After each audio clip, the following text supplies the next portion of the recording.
In the heat of the investigative pursuit, the shortest distance between 2 points is not necessarily a straight line.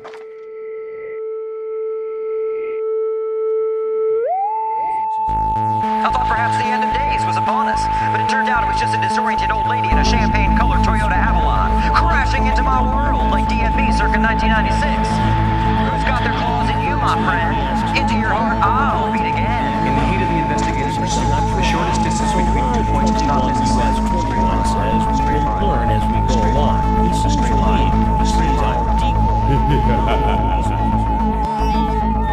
Talking. That's good. Welcome back. You are listening to The Back of the Library on ISO Station. I am your host, James Charalambides, joined today by Joe Kennedy and Alex Howard.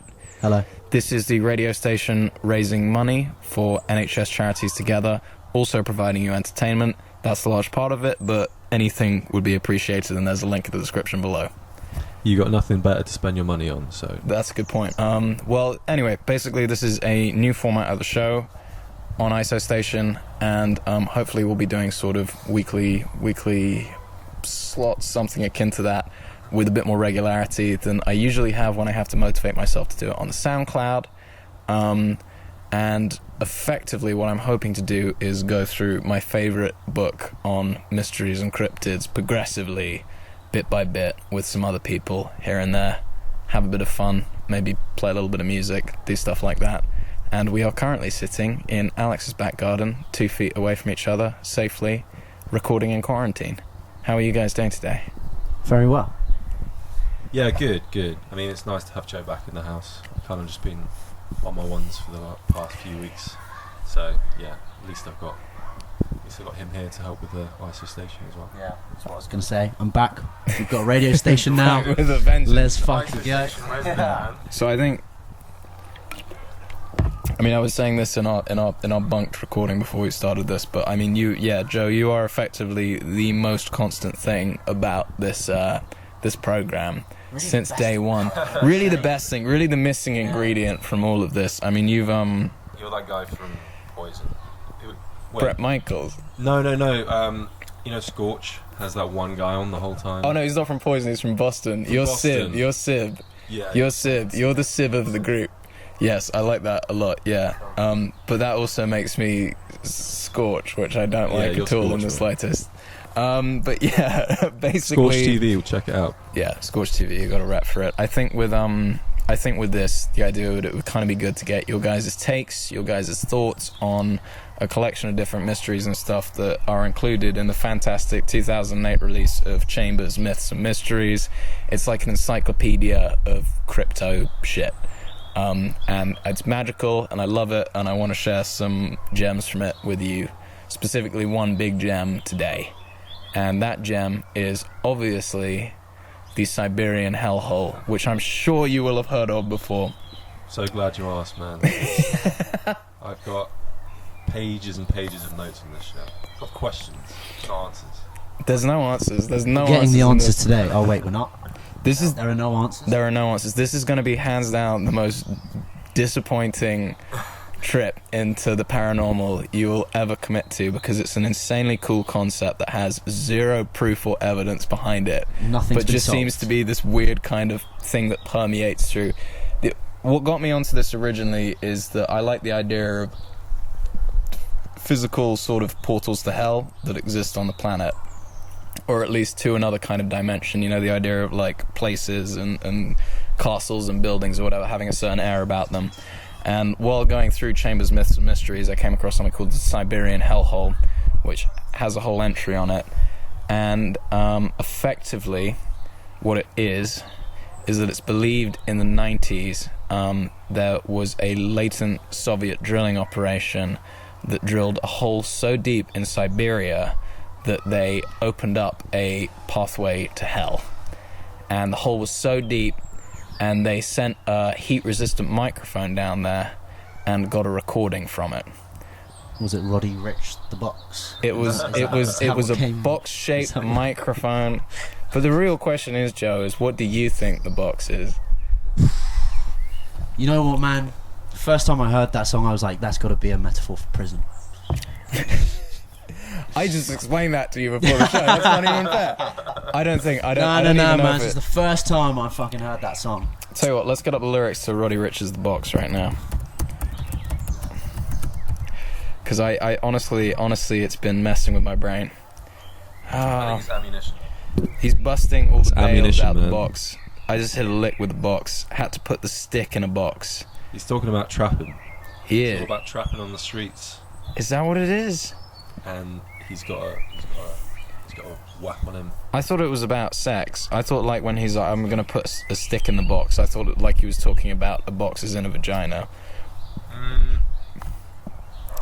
It's up for debate, man. Roddy Ricch has nothing to do with the Siberian Hellhole. Although I wish he did. I wish. Basically, there is an amazing radio program that's run in America for like fucking decades now called Coast to Coast, done by this guy called Art Bell, where it's like the ultimate paranormal radio station, Coast to Coast AM. And people phone in with stuff, and about in 2002, which is after the Siberian Hellhole conception, what happened is that the host got a call-in from someone after talking about it on the program, and I'm going to read you the email that this guy sent to him. I just recently began listening to your radio show and could not believe it when you talked about the sounds from hell tonight. My uncle had told me the story a couple of years ago, and I didn't believe him. Like one of your listeners who discounted the story as nothing more than just religious newspaper fabricated account, which I'll get on to, because this entire thing actually turns out to basically have been come up with by a really diehard Christian fundamentalist group that wanted to prove that hell existed on Earth. But we'll get back to that. The story about the digging, the hearing of the sounds from hell, is very real. It did occur in Siberia. My uncle collected videos on the paranormal and supernatural. He passed away fairly recently. He let me listen to one of the audio tapes that he had on the sounds from hell in Siberia, and I copied it. He received his copy from a friend who worked at the BBC. Attached is that sound from my uncle's tapes.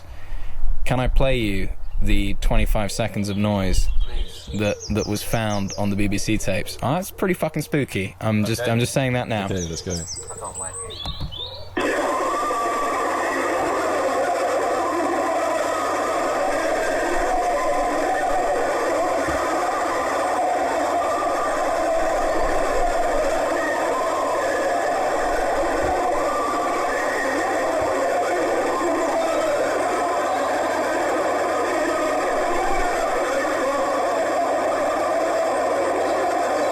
That wasn't the full 25 seconds. I just became very conscious we were in a garden all of a sudden.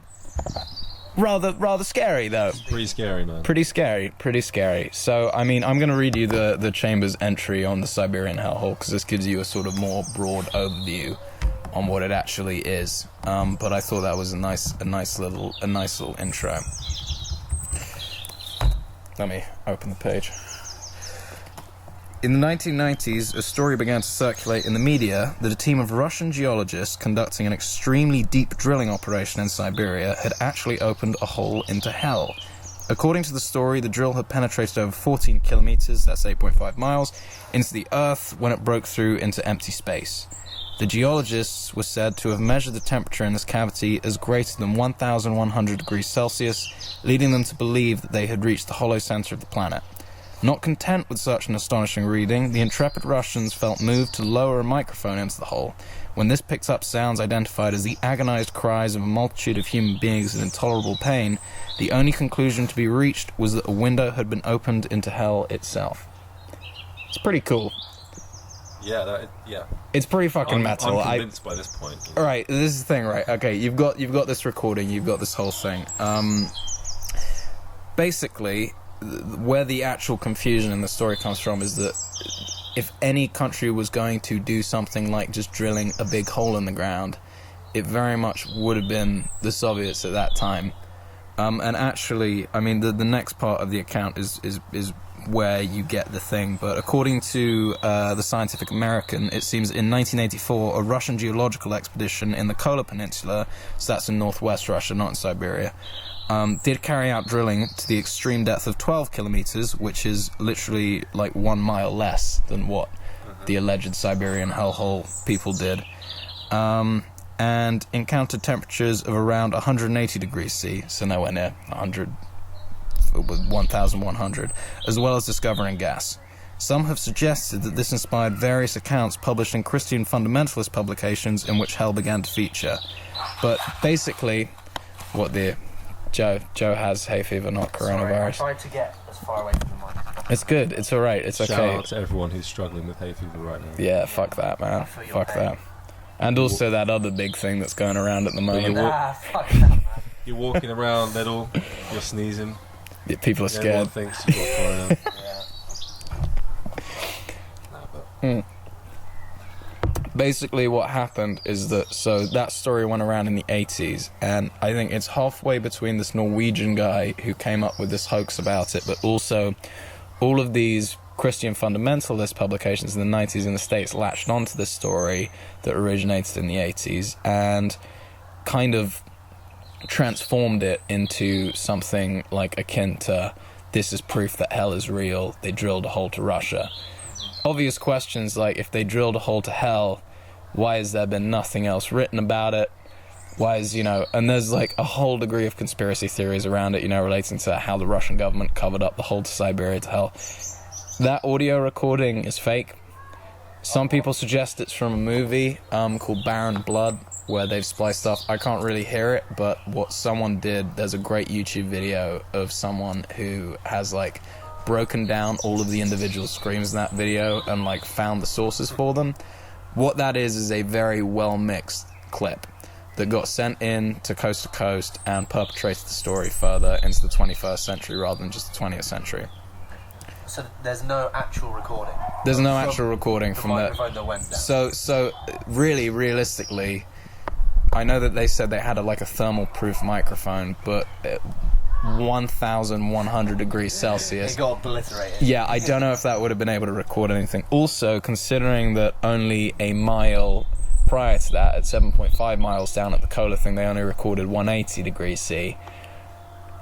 Basically, the whole Siberian story is like a hoax. It's like a thing that was perpetrated by this Christian group. Nonetheless, it's a really, really cool story, which is what got me into reading about portals to hell on Earth, which turns out is a very not at all credible, but nonetheless particularly interesting phenomena that always comes up in the fringes of supernatural discussion about like certain creepy places, things like that, people deem to be gates to hell.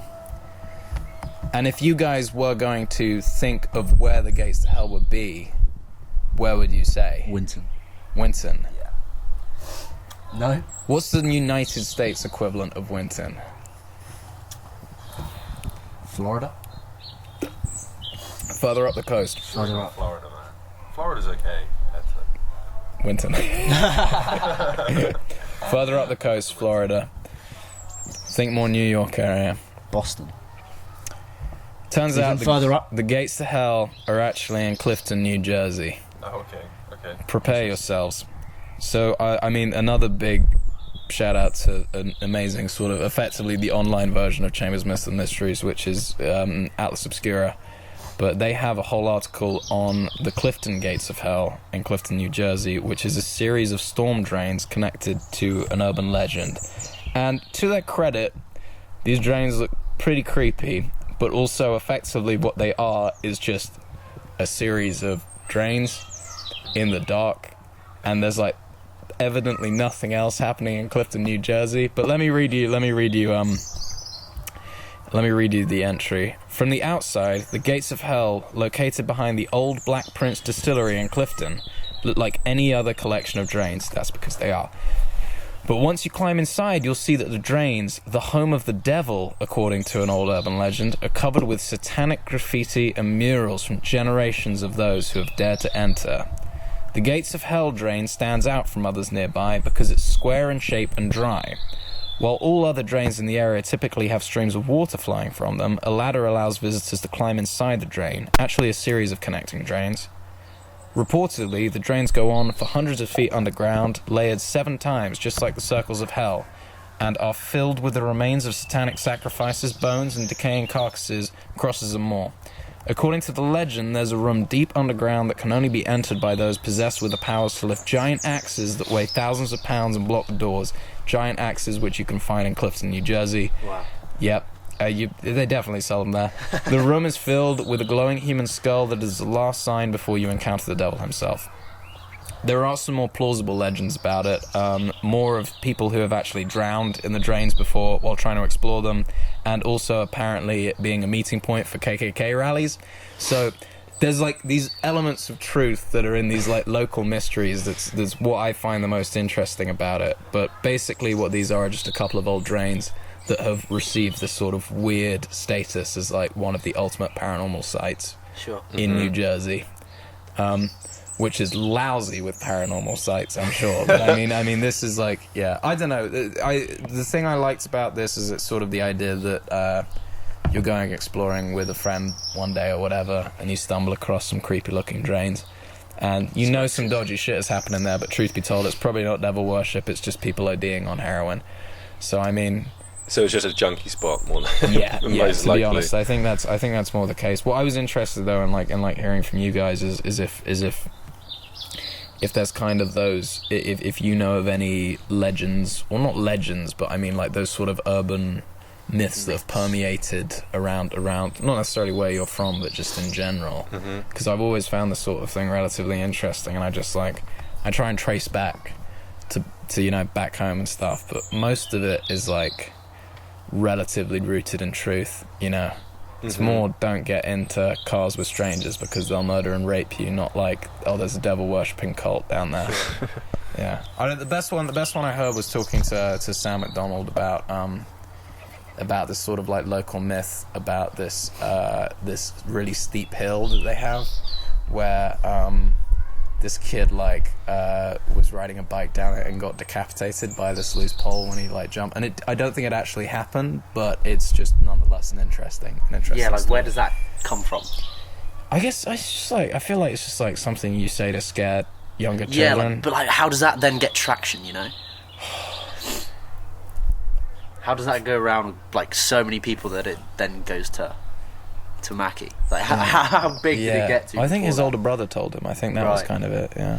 But it's just like Chinese whispers, you know. Yeah. I feel like that's just how rumors start, like, or anything, like even I don't know, like slang. It's just like where does slang words start from? Because we've got such a wide vocabulary of words that aren't actually words. Yeah. You were gonna say a word. Yeah, there you now. were. I was thinking about it, but I'm not gonna bait myself out like that. So.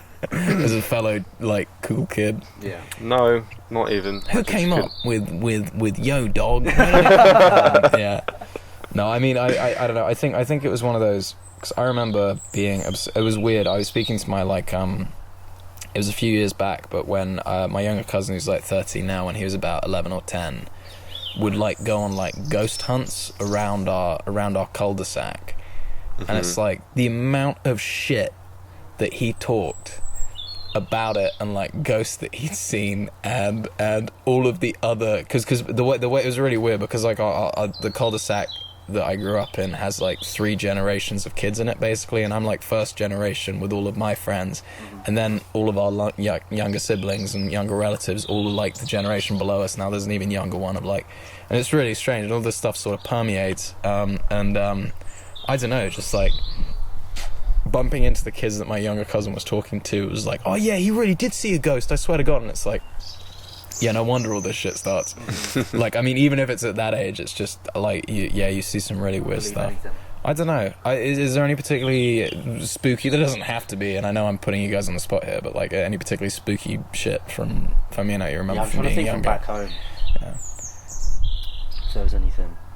I remember my granddad had this story once where he stayed in this hotel.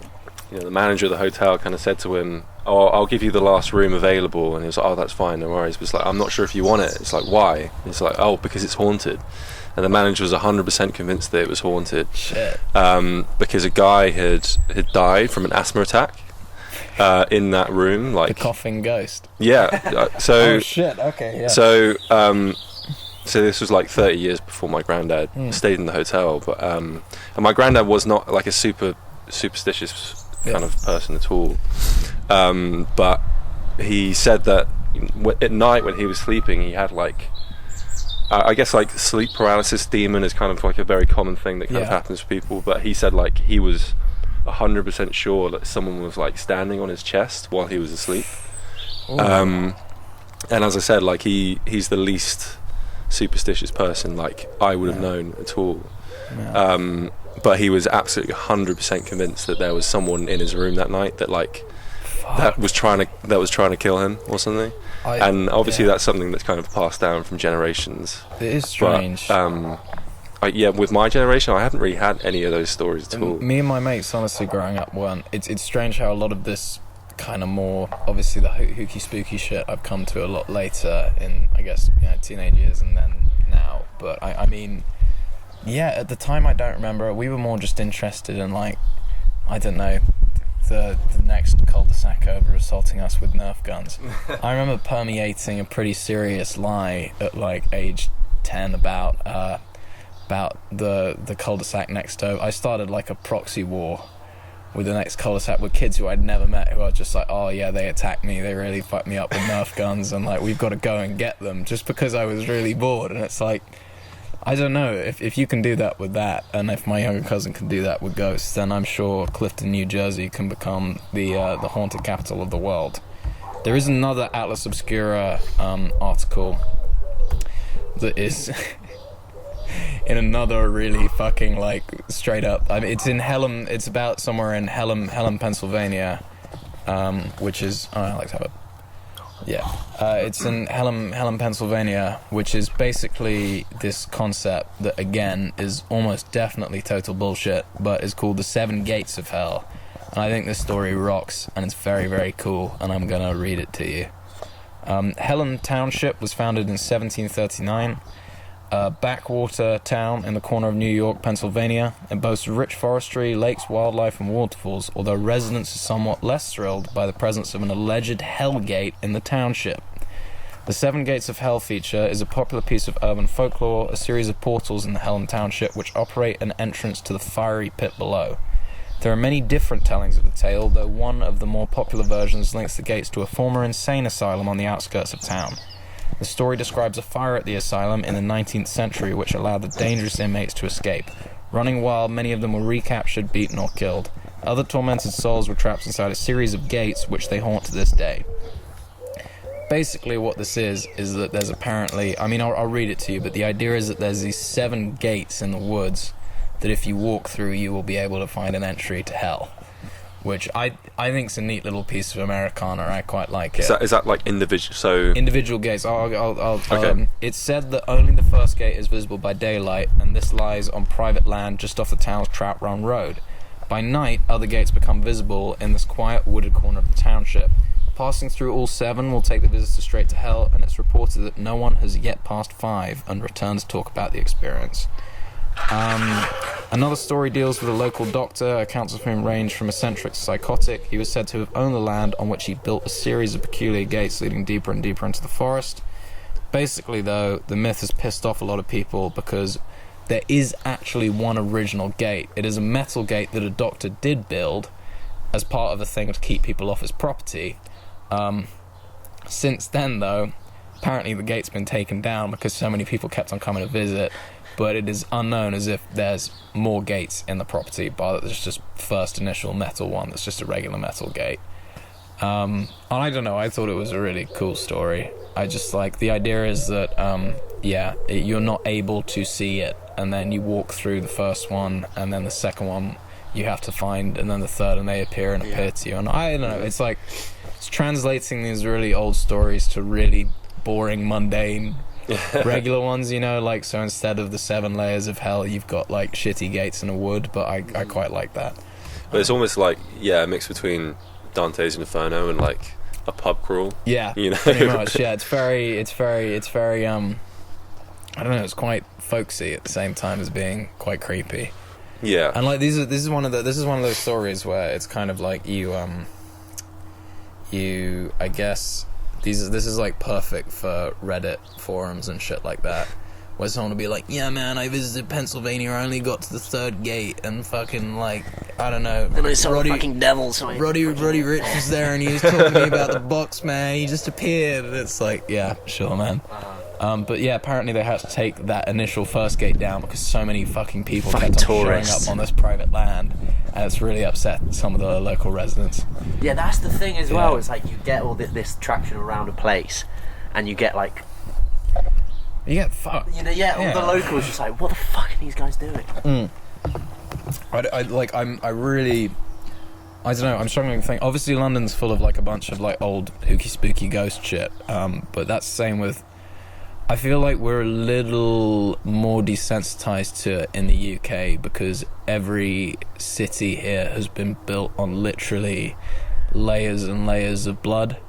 And it's like, you go to like York or somewhere and you take any tour. I remember taking a ghost tour in York, and it's like that every street corner something just horrific happened on, you know what I mean? And it's like, well, the entire city at the end of the day is so called haunted, you know. And I mean Edinburgh as well. I did a tour of the vaults there, and I must have told you about this with the party popper. No, I don't think so. Oh fuck, man. So my mate Seb, you guys know Seb, but my friend Seb and I went during the Fringe. We went to go on like a ghost tour, and like for the record, I don't really believe in ghosts. Like not necessarily, or at least obviously, you know, I think there's something up, but I don't believe in the idea of ghosts. Anyway, so we went on this ghost tour because we thought it'd be fun.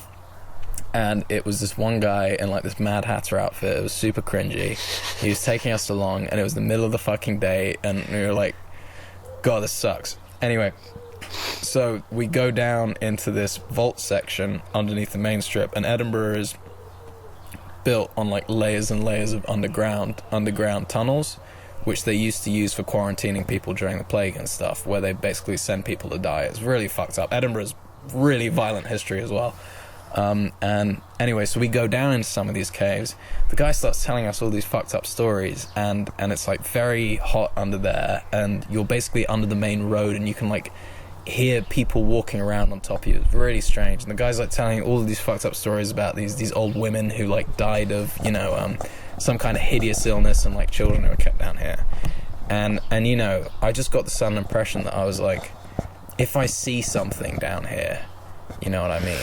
If I see one of the phantoms or whatever that this guy's talking about, of which there were many, I'm gonna have to rethink like my entire life, and that just isn't practical. So I put my head down, and I like wasn't looking at anything, and I was like trying to think about anything else. We get into this room, it's really tight, and he starts telling this horrible story about this whole family that they thought were witches, so they tortured all of them individually, all the children. He was really hamming it up, you know, to try and get us all. And I was just looking down at the floor like, oh, nothing's gonna, you know, it's not gonna happen. I'm not gonna see anything. I was basically listening to music in my head. I couldn't hear it. I had no idea what was going on in the room. I was blocking it all out. And the only thing I remembered about it was that he had said that what happened is that this executioner had burnt like some of the family alive or whatever. And I've got my head down, and unbeknownst to me, the tour guide had let off a party popper, right, as like a jump scare at the end of his story. But because I've been so unfazed, I had no idea. And I'm starting to come back to reality, you know, like that. But there's this faint smell of burning in the room. And I'm like, this is a room where the family was burnt.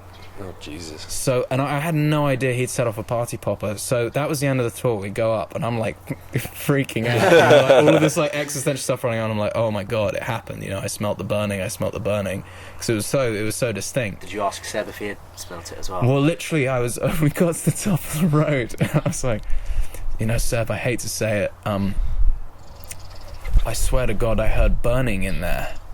And he was like, oh yeah, the guy just set off a party popper. And I was like, you fucking idiot. If I hadn't have said anything, I would have come to this day like being tripped out by it. But it's weird to think how, I don't know, it's just all of these stories permeate, and sometimes they really are just so, we're getting far off topic, and that was a long story. But yeah, hellholes.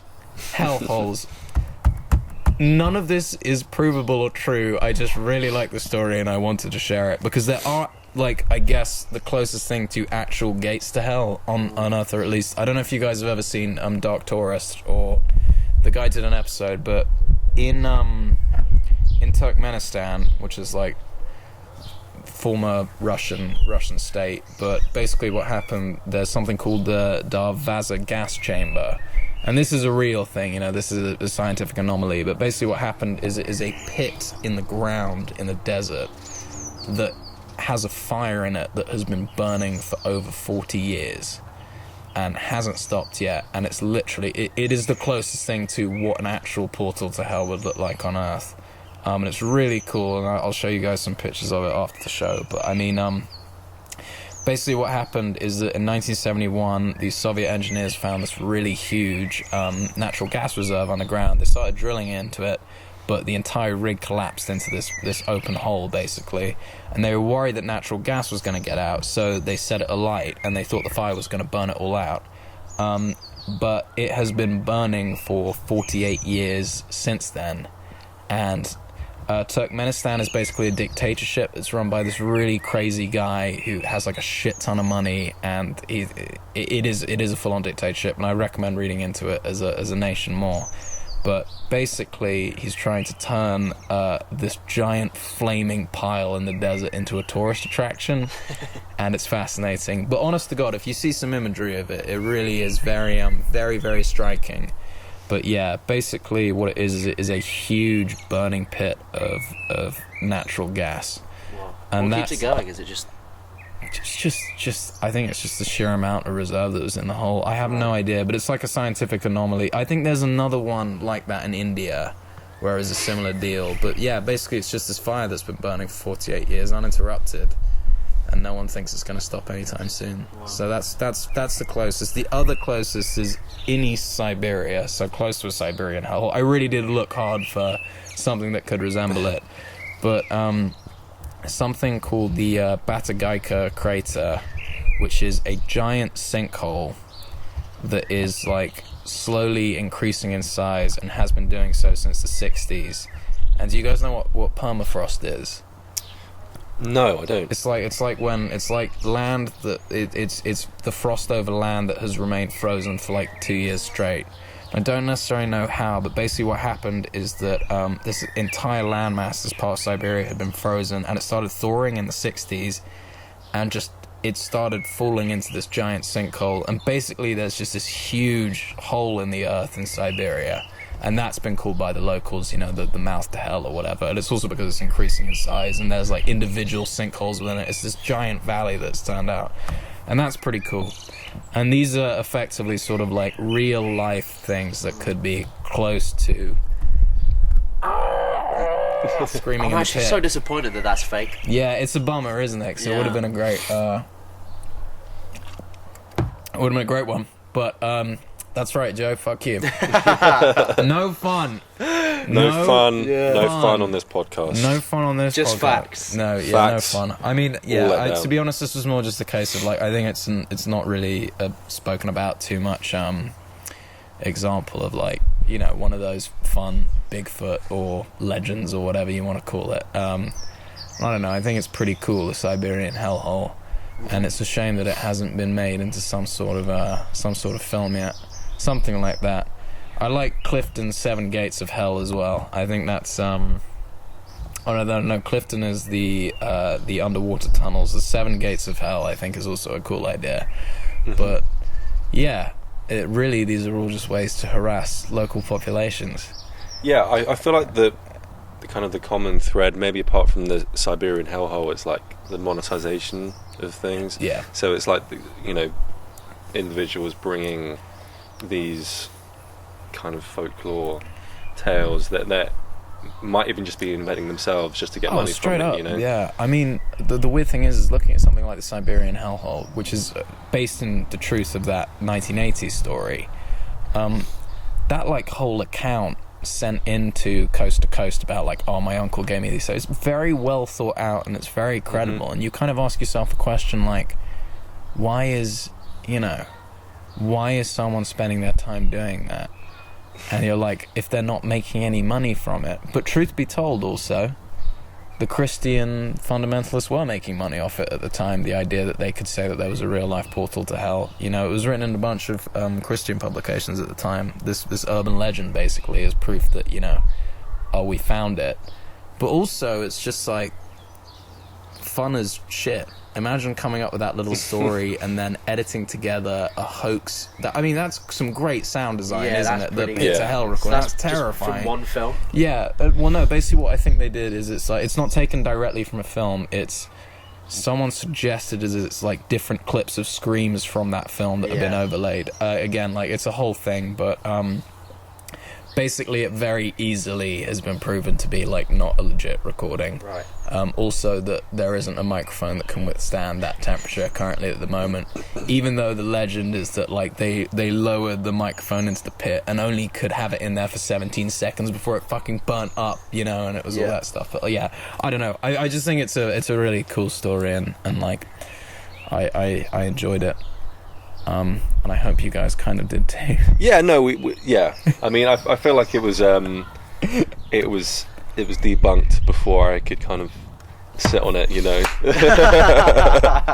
This is I needed to live with a it. structural problem we're learning now. What I'll do is I'll get like a really fucking intense, cool story for you next week.